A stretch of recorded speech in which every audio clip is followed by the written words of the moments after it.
La huelga fue brutal, insensata y aterró a Hawái como ningún otro acontecimiento lo había hecho. Rothburg obró rápidamente y paralizó el puerto, de tal manera que ni un solo barco de la línea H&H entró en un puerto de Hawái durante 5 meses y medio. El fuerte respondió cortando los créditos, con lo cual todos los habitantes de las islas sintieron duramente los efectos. Goro Sakagawa llevó a todos los obreros de Malama Sugar a la huelga y el fuerte respondió suspendiendo toda clase de beneficios, por lo cual muy pronto no fueron solo los obreros quienes sintieron la crueldad de aquella guerra social, sino sus familias. Rothburg no permitió que saliese de las islas un solo cargamento de azúcar o ananás, ni que entrara un solo turista. El fuerte, en represalia, cerró varios de sus hoteles y los empleados que así quedaron cesantes se vieron en enormes dificultades para capear la huelga. Goro Sakagawa consiguió que los obreros de las plantaciones de azúcar que todavía trabajaban y los de las plantaciones de ananás se sumasen a la huelga. Y el fuerte anunció fríamente que sus depósitos de víveres estaban casi vacíos y que ya no le era posible distribuir mercaderías a las casas de comercio como la de Kamehiro Sakagawa, situación que llevó al borde de la quiebra a un comerciante tras otro. Nadie podría comprender a Hawái sin comprender primeramente aquella gran huelga. Paralizó e invalidó a las islas hasta el punto de la desesperación. El papel de impresión se fue terminando y eso amenazó la existencia de las publicaciones. Los alimentos disminuyeron y muchas familias pasaron verdadera hambre. Las plantaciones de azúcar vieron cómo sus cosechas se pudrían bajo el tórrido calor del sol. Los campos de ananás estaban desatendidos y se perdieron centenares de millones que jamás podrían recuperarse. Los bancos veían aterrados que se detenían sus operaciones normales. Las grandes casas de comercio no tenían ni mercaderías ni clientes.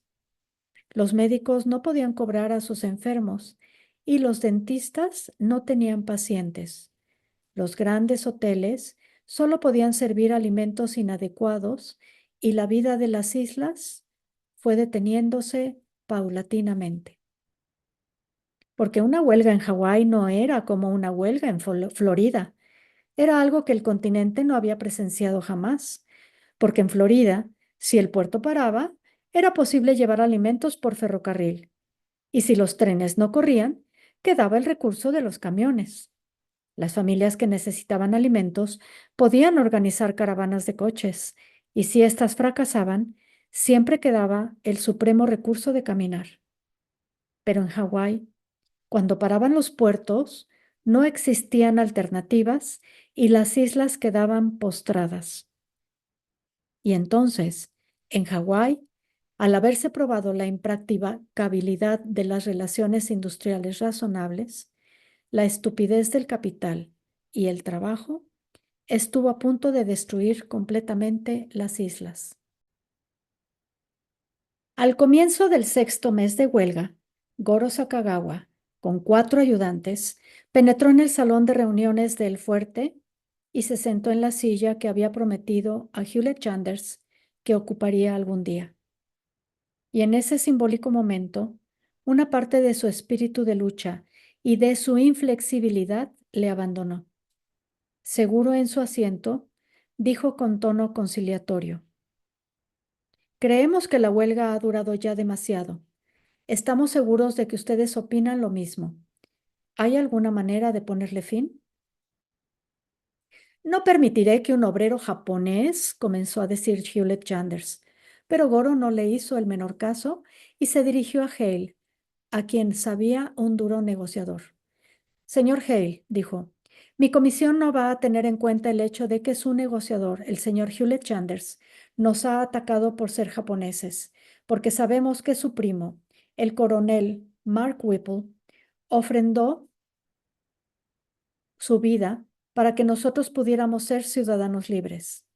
Ahora obramos como tales y creo que usted sabe apreciarlo. ¿Ha pensado usted en algunas condiciones para la solución, señor Sakagawa? Preguntó Hale.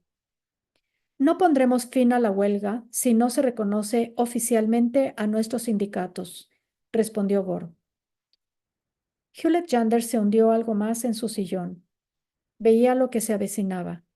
Los demás estaban dispuestos a rendirse. Los comunistas iban a triunfar. Goro agregó rápidamente: nosotros, para compensar esa concesión de ustedes, aceptaremos una reducción de 10 centavos por hora de nuestros salarios. Señores, dijo Hale, evidentemente más animado, creo que la proposición del señor Sakagawa nos brinda una base para proseguir las conversaciones. Y volviéndose a Goro, preguntó: ¿pueden ustedes volver dentro de 3 horas? Sí, señor, volveremos, le aseguró Goro. Cuando partió la delegación, 3 japoneses, un blanco y 2 filipinos, Hewlett Chanders se puso en pie junto a la cabecera de la gran mesa y exclamó: no puedo participar en lo que ustedes van a hacer. Aprecio tu posición, dijo Hale fríamente, pero ¿te comprometes a aceptar la decisión que adoptemos? Todos se volvieron hacia Chanders. Si éste se negaba, en representación de J&W, los principales administradores de plantaciones, nadie podía anticipar el resultado hasta era posible que fuera lo suficientemente fuerte para resistir a los obreros y a sus propios asociados. Sintió la tentación de resistir, pero se lo impidieron las cautelosas palabras del hombre que durante 20 años había ejercido la jefatura del fuerte. Hawksworth Hale dijo lentamente: Hewlett, tu familia y la mía han amado siempre estas islas. No podemos quedarnos tranquilos viendo cómo sufren. Si tenemos que convivir con los obreros, y ese parece ser el espíritu de esta época, hagámoslo con dignidad. Voy a recibir otra vez a Sakagawa y concertaremos las mejores. No deseo estar presente, dijo Yanders con brusquedad. Estás entregando las islas a los comunistas. Me niego a ser cómplice de esa entrega. ¿Pero aceptarás nuestra decisión y la cumplirás?, preguntó Hale. Sí, dijo Yanders de mala gana. Y cuando Goro regresó para ratificar la mutua rendición, Hewlett Yanders no estaba allí. Cuando terminó la gran huelga, 3 de los administradores de plantaciones de los Hale dejaron sus cargos diciendo: hemos estado haciendo las cosas a nuestro modo demasiado tiempo para que ahora venga un grupo de japoneses a decirnos cómo debemos cultivar el azúcar. Hombres más jóvenes pasaron a ocupar aquellos puestos y fue un momento embarazoso cuando Hawksworth Hale descubrió que ni siquiera conocía a aquellos reemplazantes. Y antes que terminase el año, los nuevos administradores informaron: podemos explotar los cultivos de acuerdo con los nuevos métodos. Parece que vamos a producir más azúcar que antes. Hewlett Yanders gruñó: algo está minando el carácter de Norteamérica cuando estos jóvenes se muestran tan dispuestos a llegar a componendas con la maldad. Y de pronto, en una reunión de los dirigentes del fuerte, Hewlett entró con la sensacional noticia de que uno de los comunistas menores había peleado con Rod Burke y se declaraba dispuesto a demostrar que tanto Burke como su esposa eran miembros debidamente inscritos en el Partido Comunista.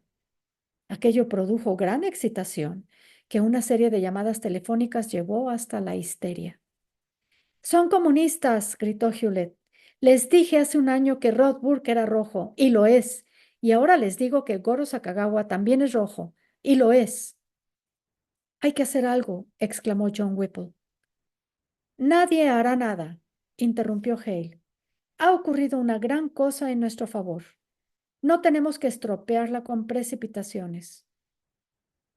Y el fuerte se abocó al estudio más cuidadoso de los hechos y de la manera en que los mismos podían ser utilizados en beneficio propio.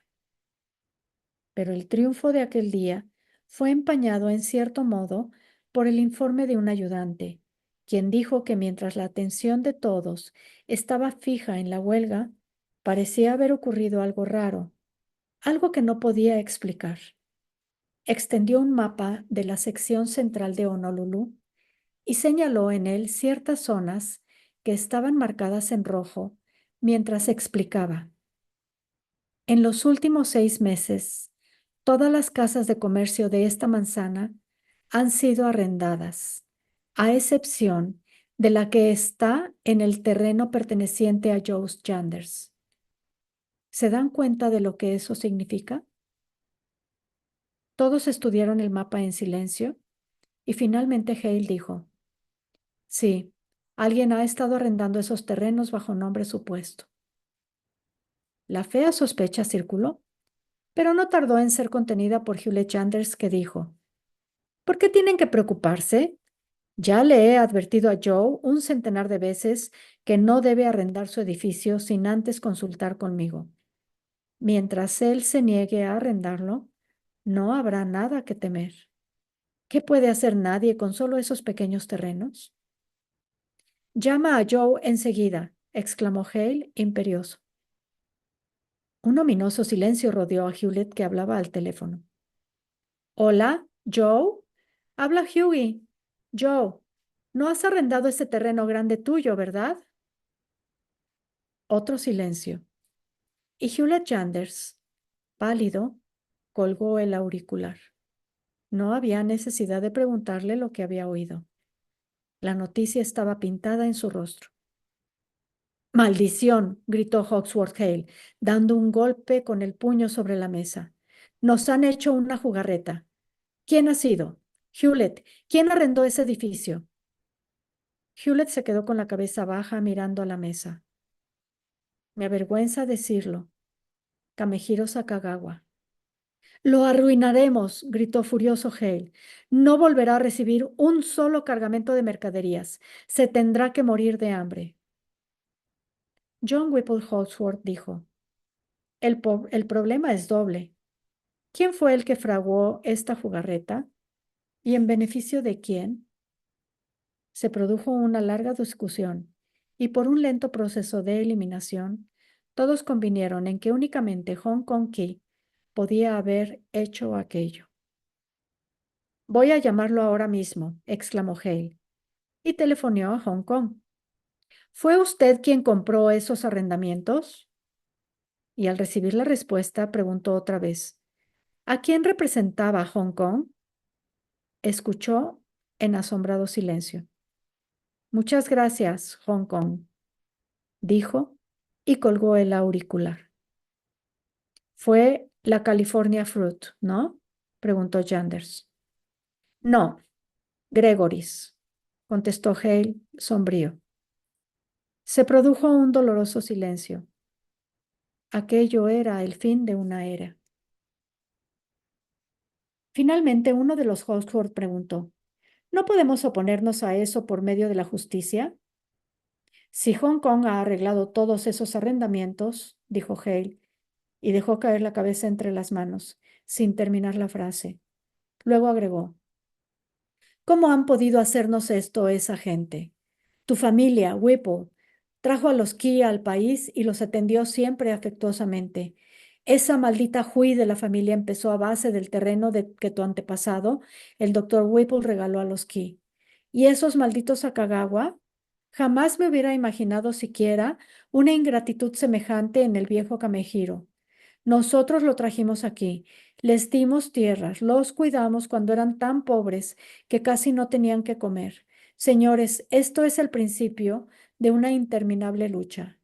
Personalmente voy a pelear contra Gregory's y McLafferty con todos mis recursos, no para mantenerlos alejados de las islas, porque si Hong Kong intervino en esos arriendos, se habrá cuidado mucho de que todos hayan sido legalmente realizados. Pero tenemos que luchar para ganar tiempo. Estableceremos sucursales de todas nuestras casas de comercio en Waikiki, Waialae y a través de Pali. Todos ustedes tienen que hacer lo mismo, abrir sucursales de sus negocios en los suburbios. Hay que multiplicarse y controlarlo todo. Para cuando llegue la firma Gregoris a las islas, todos nuestros negocios funcionarán con tanto éxito que ellos morirán antes de empezar a operar. La llegada de Gregory's a Hawái, a la que siguieron las de California Fruit y Shea Horner, impulsó a la economía hawaiana de tal manera que muy pronto el fuerte se hallaba en condiciones mucho mejores que antes. De la misma obtusa manera, los aumentos de salarios de Goro Sakagawa había ganado a el fuerte para su sindicato, tornaron al establecimiento más potente que nunca, puesto que una gran parte del dinero se filtraba nuevamente en sus numerosas empresas y la prosperidad general de las islas se multiplicó. Bajo la avisora mirada de Hawksworth Hale, fueron separados de las firmas numerosos miembros viejos de las familias Hale, Hawksworth, Chanders y Hewlett, y en su lugar apareció una legión de capaces jóvenes graduados de varias universidades. Algunos, por pura prudencia, se casaron con muchachas de las grandes familias, pero la mayor parte llegaron a Hawái con sus esposas, y todo Hawái prosperó. Pero de los hombres que dominaban el fuerte, únicamente el astuto pero confundido Hawksworth Hale, que luchaba y se rendía alternativamente, adivinó cuál era la verdadera amenaza de aquellos días. No era la llegada de Gregory's, a pesar de ser repugnante, ni el triunfo de los sindicatos, a pesar de ser sedicioso. Era el hecho de que Black Jim McLafferty pertenecía al Partido Demócrata. Su residencia legal estaba ahora en Honolulu. Ya no trabajaba para Gregory's. Tenía un estudio de abogado y combinaba sus actividades como tal con la política. Cada vez que Hawksworth Hale pasaba ante las oficinas de McLafferty, contemplaba la puerta con un funesto presentimiento, pues sabía que a la larga los demócratas eran peores enemigos que Gregory's, los sindicatos o los comunistas. Por lo tanto, una mañana se sorprendió desagradablemente al ver que la puerta del abogado lucía una nueva chapa: McLafferty y Sakagawa. Shigeo estaba de regreso de Harvard, convertido en abogado, perito en reforma agraria, brillante jurisconsulto y, por obra de la sagaz previsión de McLafferty, demócrata oficial. Después de la huelga, dos de sus principales protagonistas fueron retirados de la circulación por problemas familiares y durante algún tiempo no se tuvieron muchas noticias de Goro Sakagawa ni de Hawksworth Hale. Al principio, parecía que las dificultades de Goro eran las más serias, pues desde aquel día de fines de 1945, en que había conocido a la elegante y moderna joven de Tokio, Akemi-san, sus vidas habían estado constantemente complicadas. En primer lugar, la policía militar norteamericana, que había intentado imponer el edicto de no fraternización del general MacArthur. Después, la ridícula dificultad en que se hallaba todo soldado norteamericano que deseaba casarse con una muchacha japonesa. Los jóvenes novios habían eludido el edicto antimatrimonial realizando un casamiento sintoísta en una capilla próxima a Tokio. Y posteriormente descubrieron que Goro no podía llevar a su esposa a Norteamérica. Aquello produjo una nueva humillación en las oficinas del cónsul. Pero en aquellos difíciles días, Akemi-san había demostrado ser una muchacha valiente, y más que nada porque se mostró encantadoramente dulce con todos los funcionarios. Consiguió que le fuesen puestos en regla todos sus papeles y se le autorizase para ir a Hawái. En 1946, cuando el transporte de tropas se acercaba a Honolulu, Akemi-san había resultado una de las más prácticas recién casadas de a bordo. Acariciaba pocas ilusiones. No había sido ciegamente conquistada por su joven marido norteamericano. Reconocía todas las virtudes de Goro, pero también todos sus defectos, y sabía que no era rico, ni mucho menos. Además, había sido advertida específicamente por amigas que conocían a otras que habían vivido en Hawái, y sabía que las islas estaban pobladas en su mayor parte por gente oriunda de Hiroshima-ken y sus descendientes, familias muy unidas y bastante anacrónicas. Pero aunque no acariciaba ilusiones, no estaba preparada para lo que encontró. En el muelle fue recibida por Kamehiro y su yerno, el señor Ishii, con sus respectivas esposas de pie, retiradas un paso de los dos hombres, y pensó, así eran las familias de Japón hace 30 años. No obstante, le resultó inmediatamente simpático su pequeño pero todavía fornido suegro, y pensó al mirarlo, es como mi padre. Pero enseguida vio a su suegra, que la miraba muy seria, y se estremeció mientras pensaba, esta es la que tengo que temer. Es la clase de mujer contra la cual tuvimos que luchar en Tokio. Tenía razón. La señora Sakagawa jamás se dio un palmo ante su nuera. Mucho tiempo antes, en Hiroshima, cuando un hijo llevaba a su hogar a una esposa para trabajar en los arrozales, era responsabilidad de la suegra que la muchacha aprendiera cuanto antes y bien las costumbres de una buena esposa campesina. Y la señora Sakagawa estaba decidida a cumplir esa misión para su hijo Goro. De haber tenido Goro un buen sueldo que le permitiera vivir separado de su familia, las cosas tal vez hubieran llegado solamente a una mutua desaprobación entre las dos mujeres, que se verían muy poco y se tratarían cortésmente. Pero eso no podía ser, pues el sueldo en el sindicato no le permitía tener su hogar propio, por lo cual los recién casados se quedaron a vivir con los suegros. Y desde el primer momento de aquella batalla, la señora Sakagawa estableció lo que había de ser su constante tema.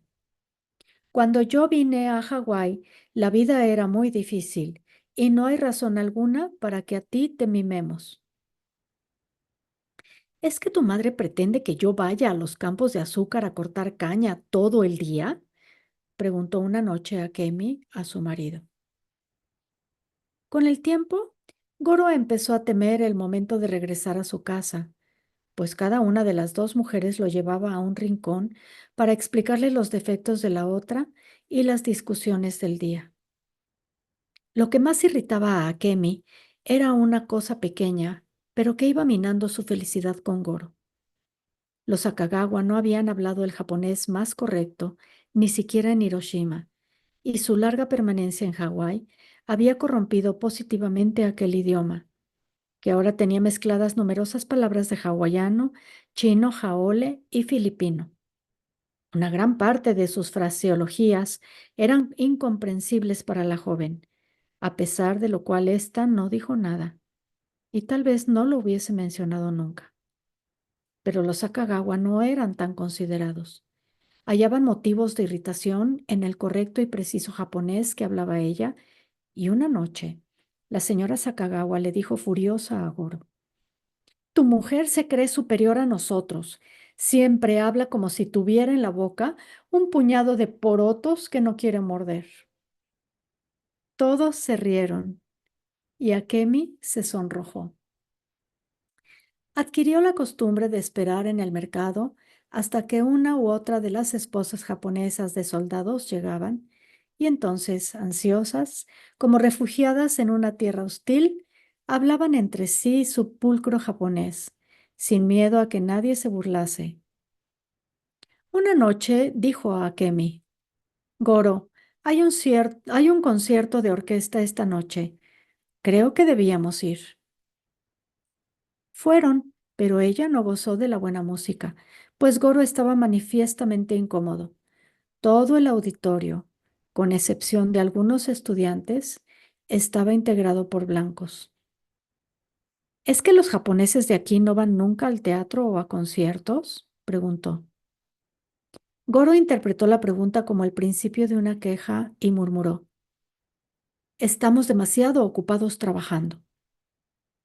Cuando Akemi se encontró al día siguiente con su amiga Fumiko en el mercado, preguntó: En Japón, un hombre y una mujer trabajan intensamente para conseguir localidades para un teatro o comprar alguna cerámica hermosa. ¿Para qué trabajan aquí? Voy a decirte para qué. Para que puedan tener algún día un automóvil negro, muy grande, y pasear en él por Honolulu mientras piensan: ahora soy igual que los jaoles.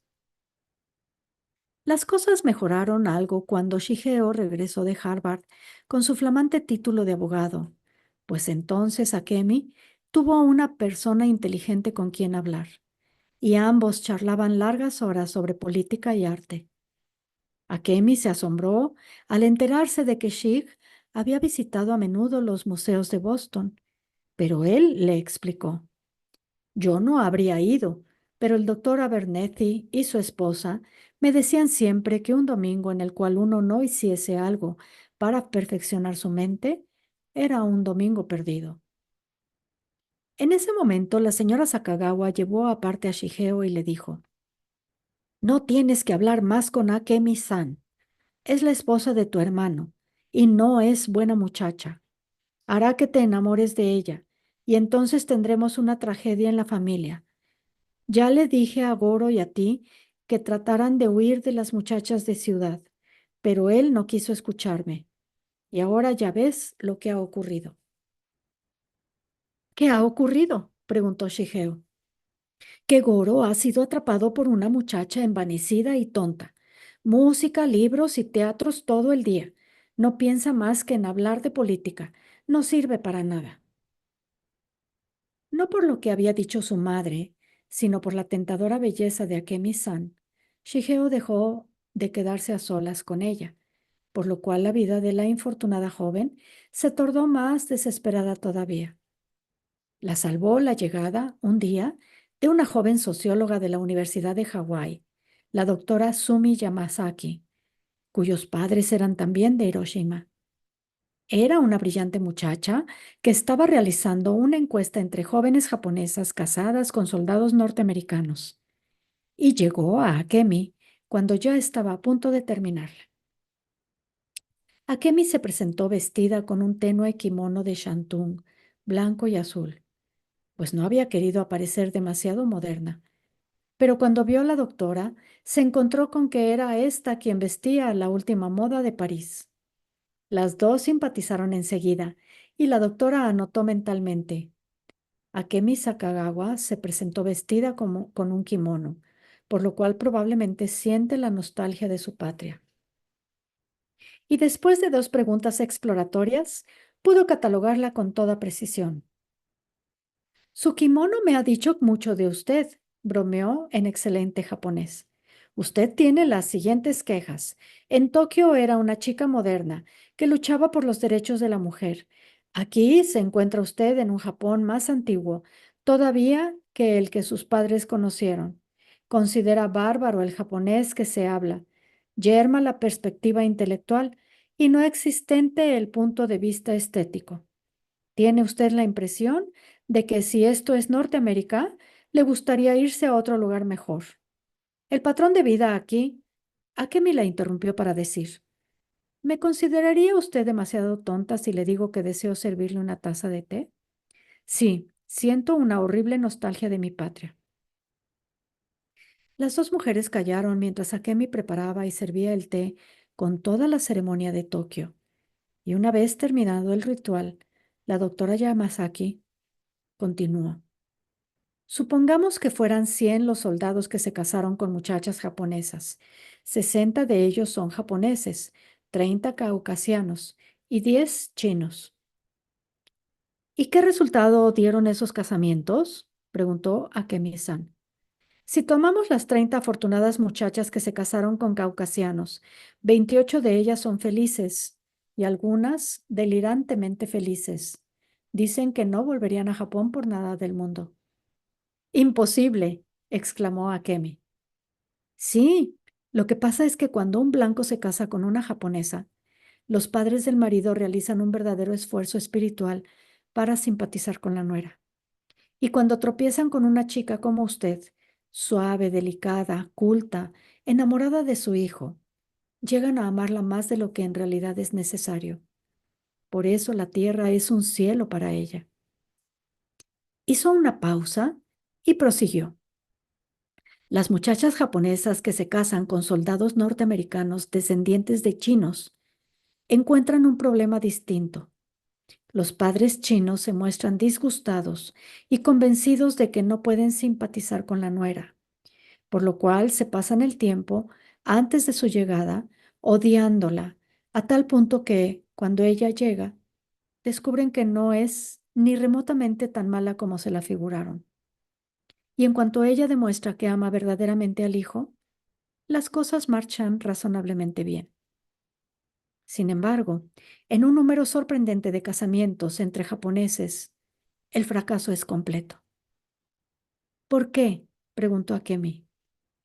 Porque las estólidas suegras japonesas creen que su hijo se ha casado con una muchacha japonesa, de las que generalmente había en el sur de Japón hace 40 años. No hacen el menor esfuerzo para comprender y por eso no tienen la menor probabilidad de encontrar la felicidad en la convivencia con sus hijas políticas. ¿Sabe usted lo que está matando mi casamiento?, preguntó Akemi. Sí, que en Japón los jóvenes están aprendiendo a aceptar las cosas modernas, pero los muchachos de Hawái no han aprendido nada de eso todavía. Así es. ¿Se lo han dicho las otras muchachas entrevistadas? Todas dicen lo mismo, pero muchas de ellas llegan a superar su propia repugnancia o aprenden a modificar a sus esposos. Lo que yo no podré tolerar jamás es la forma en que se burlan de mí porque hablo correctamente el japonés. La doctora Yamazaki pensó amargamente en su propia familia y dijo sonriendo: Yo tengo el mismo problema en mi casa. ¿Y sabe cómo lo he resuelto? Hablo el argot que hablan ellos. Yo no lo haré, dijo Akemi. Soy una japonesa educada que ha luchado durante mucho tiempo por algunas cosas. Si ama a su esposo, aprenderá a amoldarse. A ciertas cosas nunca. Usted no ha estado casada, ¿verdad? Estoy comprometida con un muchacho blanco de la Universidad de Chicago. Ya me doy cuenta de dónde quisiera estar usted. En una pequeña casa de té de Tokio, rodeada de conversaciones cultas sobre libros, política y música. Lo sé, porque a mí me gustaría eso también. En un lugar así conocí a mi prometido. Que sé cuán hermoso puede ser Japón. Pero me atrevo a asegurarle que Hawái puede ser encantador. Ser una japonesa aquí es probablemente una de las experiencias más halagadoras. Dígame la verdad, doctora Yamazaki. ¿Cree usted que una sociedad que tiene como ideal un automóvil negro muy grande puede ser un lugar encantador para vivir? Tenga paciencia, aconsejó la doctora, y verá cómo mejora Hawái. No lo creo, respondió Akemi.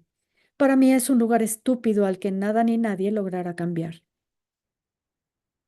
Aquella noche, la doctora Yamazaki llamó a Shigeo Sakagawa, a quien había conocido en el colegio Punahou, y le dijo: Shig, no me gusta entrometerme en asuntos ajenos, pero tu hermano Goro va a perder a su esposa. ¿Eso crees? Lo sé positivamente. ¿Y qué puede hacer para impedirlo? Comprarle 3 sinfonías de Beethoven.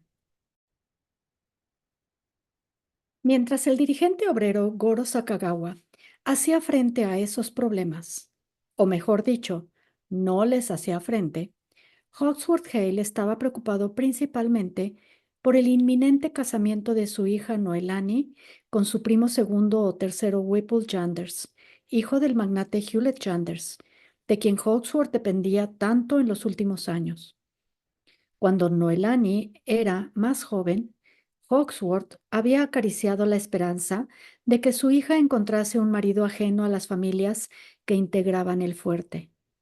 Por un tiempo, mientras Noelani estudiaba su último año en Wellesley, empezó a salir con un muchacho, pero el romance quedó en nada. Y cuando el joven Whip Janders, que completaba con bastante atraso su educación en Yale, le pidió que lo acompañase a un baile en New Haven, ambos se dieron cuenta de que iban a casarse. Al fin y al cabo, se habían conocido en Punahou, pertenecían a familias que se entendían perfectamente entre sí, y Whip había sido el amigo más íntimo del hermano de Noelani, muerto en vuelo sobre Tokio. En aquel momento, Whip estaba de regreso en Honolulu, muy elegante, y la boda era inminente. Unos días antes del acontecimiento, Noelani preguntó a su padre: ¿te parece bien que muchachos y muchachas jóvenes como nosotros, de familias tan ligadas entre sí, sigan casándose, papá? Quiero decir, ¿qué probabilidades hay de que nuestros hijos se parezcan más a mamá que a ti?